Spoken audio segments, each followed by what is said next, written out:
اور جی کو بنیادی مسئلہ ہے. فضائل صحابہ احمد بن حنبل کی کتاب میں 2 روایتیں ہیں صحیح سند کے ساتھ. ایک روایت میں ہے کہ سیدنا علی بن ابی طالب کہتے ہیں, یہ حدیث موقوف ہے اور ظاہر غیبی خبر ہے, نبی علیہ السلام کے بتانے پر موقوف ہے, کہ میری وجہ سے 2 فرقے گمراہ ہوں گے, ایک میری محبت میں غلوف کر کے, ایک میری دشمنی میں غلوف کر کے. اور دوسری روایت میں ہے فضائل صحابہ احمد بن حنبل کی کتاب میں کہ میری وجہ سے 2 فرقے دوزخ میں جائیں گے, ایک میری محبت میں غلوف کر کے, ایک میری دشمنی میں. تو جب آپ کی جنت اور دوزخ کا فیصلہ اس کے اوپر ہو رہا ہے تو پوچھا کیوں نہیں جائے گا؟ اچھا اپنا کام یہ پورا کر رہے ہیں کہ جو سیدنا علی کی شان میں غلوف کر رہے ہیں ان کو یہ خوب سمجھا رہے ہیں کہ جی آپ اپنے آپ کو صحیح طریقے سے صحیح بندے کا پتر بنا لو ورنہ پوچھا جائے گا. تو جو سیدنا علی کے مخالفین ہیں ان کو سمجھانے کی ذمہ داری کس کی ہے؟ ان کو کون سمجھائے گا؟ وہ ساری اس پلیٹ فارم سے سمجھایا جا رہا ہے, دونوں کو سمجھایا جا رہا ہے.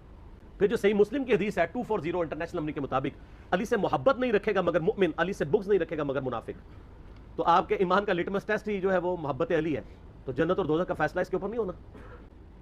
پھر المستدرک الحاکم میں صحیح سند کے ساتھ حدیث ہے انٹرنیشنل نمبر کے مطابق 4712 کہ نبی علیہ السلام نے فرمایا, اگر کوئی شخص پوری زندگی حجر اسود اور مقام ابراہیم کے درمیان نمازیں پڑھتا رہے اور روزے رکھتا رہے اور قیامت والے دن اللہ سے اس حال میں ملاقات کرے کہ ہم اہل بیت کا بغض اس کے دل میں ہوا, تو اللہ اسے ضرور دوزخ میں داخل کرے گا. اگر اہل بیت کا بغض نمازوں کے باوجود, اور عام نمازیں نہیں, حجر اسود اور مقام ابراہیم کے درمیان اور روزے رکھنے کے باوجود آپ کو دوزخ میں لے جا سکتا ہے, تو کیوں نہیں پوچھا جائے گا؟ پھر غدیر خون کی حدیث جو صحیح مسلم میں 6225 سے 6228 تک ہے, آپ علیہ السلام کا آخری خطبوں میں سے خطبہ وفات سے 2.5 مہینے پہلے خم نامی گاؤں میں, اس میں کیا الفاظ ہیں؟ اے لوگوں آگاہ ہو جاؤ, میں بھی ایک انسان ہوں, قریب ہے کہ اللہ کا قاصد یعنی موت کا فرشتہ میرے پاس آئے اور میں اس کی دعوت قبول کر لوں. میں اپنے بعد تم میں 2 بھاری چیزیں چھوڑ کے جا رہا ہوں. ان میں سے پہلی چیز اللہ کی کتاب ہے, اس میں ہدایت ہے, اس میں نور ہے, تم اللہ کی کتاب کو پکڑو, اپنا تعلق اس کے ساتھ مضبوط کرو. اللہ کی کتاب اللہ کی رسی ہے, جو اسے پکڑے گا ہدایت پہ ہوگا, جو چھوڑ دے گا گمراہ ہو جائے گا. اور دوسری بھاری چیز میرے اہل بیت ہیں. پھر 3 دفعہ آپ علیہ السلام نے فرمایا, میں اپنے اہل بیت کے معاملے میں تمہیں اللہ کا خوف دلاتا ہوں, میں اپنے اہل بیت کے معاملے میں تمہیں اللہ کا خوف دلاتا ہوں, میں اپنے اہل بیت کے معاملے میں تمہیں اللہ کا خوف دلاتا ہوں. جب نبی علیہ السلام آپ کو ڈرا رہے ہیں, وہاں تو کسی نے کہا یا رسول اللہ اہل بیت کے بارے میں پوچھا جائے گا؟ اس کو سپورٹیو حدیث میں نے لکھی ہے, ترمذی میں, سنن ابی داؤد میں, سنن ابن ماجہ میں ہے کہ نبی علیہ السلام نے فرمایا, جس شخص سے علم کی بات پوچھی گئی اور وہ اسے معلوم تھی اور اس کے باوجود اس نے چھپا لی, تو ایسے لوگوں کو قیامت والے دن آگ کی لگام دی جائے گی. تو یہ بڑا کریٹیکل ایشو ہے. علم اللہ کی نعمت ہے آپ کے پاس, اس کی قدر کے لوگوں کو صحیح بات بتائیں تو پوچھا جائے گا. ایک کہانیاں بند کرو. اصل میں ان بیچاروں کا بھی قصور نہیں, ان کے بڑے بزرگ بھی ان کو کہانیاں کراتے رہے. انہوں نے وہی کہانیاں سن کے تو آگے بیان کی. ان کو کیا پتا تھا کہ آگے تو مسئلہ کھڑا ہو جائے گا, آگے تو ہر جگہ یہ آواز آ رہی ہے کہ نہ میں بابی, نہ میں بابی, میں ہوں مسلم علمی کتابی. ان کے تو گاٹے فٹ ہوگی یہ چیز. تو یہ اتنی ساری آیات اور احادیث اس بات کا ثبوت ہے کہ یہ سچائی ہے, اور یہ سکوت کا صرف آپ کو کہتے ہیں. جو بکواسات کر رہے ہوتے ہیں ان کو نہیں کہتے. مودودی صاحب کے پیچھے پنجے جھاڑ کے پیچھے پڑ گئے, جی مودودی صاحب نے خلافت ملوکیت لکھ کے مصیبت کھڑی کی. اور بھائی جو آپ کے روحانی ابا جی محمود احمد عباسی صاحب منکرین حدیث میں سے تھے, جنہوں نے خلافت معاویہ اور یزید کتاب لکھ کے سیدنا علی کی گستاخیاں کی, حسین ابن علی کی گستاخیاں کی علیہم السلام, اس کے جواب میں خلافت و ملوکیت آئی ہے. کہتے نہیں ایویں لکھ دی, ایویں نہیں لکھی, جواب میں لکھی ہے. اور پھر سعودیہ کی فنڈنگ کے بعد یہاں پہ لوگوں نے جب حسین ابن علی کو نیچے کرنا شروع کیا اور یزید کو اوپر اور یزیدی پارٹی کو اوپر کرنا شروع کیا, تو پھر 5B آ گیا.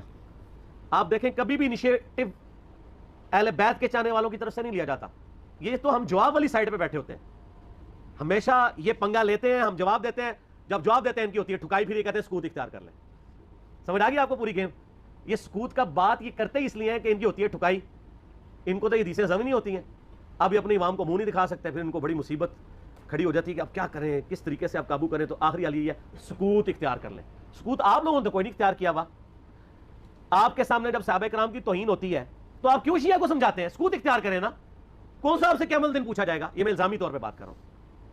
اور آپ کے بڑے بزرگ سیدنا علی اور حسین ابن علی کی گستاخیاں کریں, ان سے اپنے بغض کا اظہار کریں, جب ہم ان کو سمجھائیں تو ہمیں کہتے ہیں آپ سکوت اختیار کریں. تو سر یہ 2 نمبر پالیسی چھوڑ دیں. میں نے پہلے بھی ان کو کہا کہ لوگ گھاس کھانا چھوڑ چکے ہیں. پہلے لوگوں کو آپ نے بے زبان بھیڑے بنایا ہوا تھا, اب لوگوں کے ہاتھ میں قرآن و حدیث آ گیا, اور اس ریسرچ پیپر کے بعد تو یقین کریں ان کے پلے کوئی شے نہیں رہی ہے. یہ ہے نا, یہ اس کے پاس نعمت ہے, اس کے بارے میں پوچھا جائے گا علم آگے تک پہنچایا کہ نہیں, اور نہیں پہنچایا ہوگا تو لعنتی ہوگا وہ. یہ آیت ہے سورہ بقرہ کی, میں نے ریسرچ پیپر کے اوپر لکھی اسٹارٹ میں 159 اور 160. ان الذین یکتمون ما انزلنا من البینات والہدی, بے شک وہ لوگ جو چھپا لیتے ہیں ان روشن اور ہدایت کی چیزوں میں سے جن کو ہم نے لوگوں کی ہدایت کے لیے اپنی کتاب میں بیان کیا, ایسے لوگوں پر اللہ کی لعنت ہے اور تمام لعنت کرنے والوں کی لعنت ہے. الا الذین تابوا واصلحوا, سوائے ان لوگوں کے جو توبہ کر لیں, اپنی اصلاح کر لیں, وبینوا، اور اصلاح پہ اکتفا نہیں بلکہ وہ لوگوں کو بتا بھی دیں جو کچھ چھپایا تھا. فاولئک اتوب علیہم وانا التواب الرحیم، تو ایسوں کی توبہ اللہ قبول کرے گا اور اللہ تعالیٰ بخشنے والا مہربان ہے. سورہ الاحزاب کی آیت نمبر 57 کیا ہے؟ آیت درود سے اگلی. ان الذین یؤذون اللہ ورسولہ لعنہم اللہ فی الدنیا والآخرہ واعد لهم عذابا مہینا، بے شک جو لوگ اللہ اور اس کے رسول کو تکلیف دیتے ہیں ان کی زندگی میں بھی اور زندگی کے بعد، موت کے بعد بھی ان پر اللہ کی لعنت ہے، اور اللہ تعالیٰ نے ان کے لیے ذلیل و خوار کر دینے والا عذاب تیار کر رکھا ہے. وَلِعَوْذُ بِاللَّهِ تَعَالَى اللَّهُمَّ أَجِرْنَا مِنَ النَّارِ.